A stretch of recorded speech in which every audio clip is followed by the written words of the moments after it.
Hello, welcome to Simcha, a celebration of life. I'm your host, Nikki Wallman. Judaism teaches us that there is a unity in the world and that God and all the things in his world are interconnected. The Torah metaphor of music is born from the belief that there is an order, harmony, and purpose to creation, and that the laws and cycles of nature are not coincidental, but rather the result of a creator and a purpose.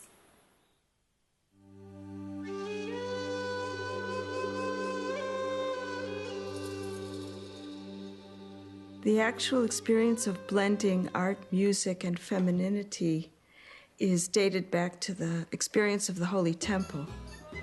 The experience of hearing the thousands of musical instruments, the chanting, the psalms that were being recited as an accompaniment to the offerings in the temple. So it was a sound experience. It was an art experience. When we talk about the creation of the Mishkan, the wandering tabernacle in the desert, it was a visual experience of beauty, of color, of symmetry, of artistry, a mastery that the women had specifically. And now in the days after the temple has no longer been part of our physical experience, we, as women, long to create a mini mikdash, a mini holy space in our homes.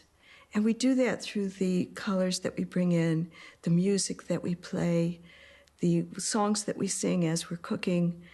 It becomes part of the experience of that holy temple. It's called the Mikdash Me'at, the mini temple.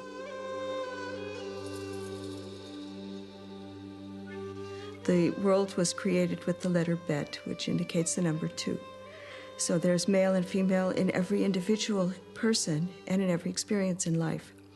So if we want to invoke the feminine aspect, we want to invoke the receptivity of being open to spiritual experience. And a woman does that in receiving the seed, and then she taking that little drop of potential, which is microscopic, and creating a separate and viable human being from that. So that experience is vayiven, is the Hebrew word that was used in the creation of the woman. And from that, we understand that vayiven means to build. So Bina is also the woman's intuition that she puts into every aspect of her life, in whether it's building the home, a family, and creating that intuitive relationship with this unborn child as she's going through pregnancy and then the birth and the feeding of this child. And that is the feminine aspect. Now, that is represented by a necklace that I'm wearing. It's called the Tikkun Chava. Chava, Eve, was the first woman, the first mother. And so all of creation represents her process as well. What happened with her and bringing death into the world and simultaneously bringing life into the world is the paradox that we all deal with. When we are born, we don't have any control, and when we leave this world, we are out of control. So that lack of control, giving over, the root word for that is emunah, faith. And the same word for faith, the same root word, means mother, em.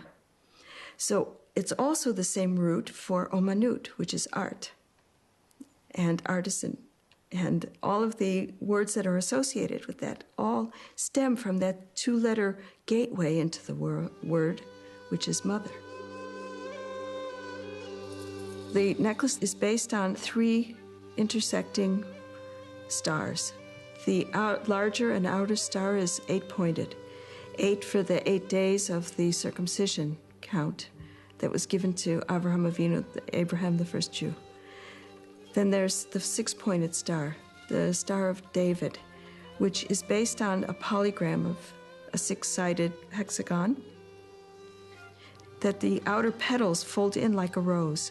So it's a contrast of King David's mastery over the world as king, and yet his inner humility, knowing that he is just the chosen, and not that he himself is self-appointed as king. So it's the balance between mastery and humility.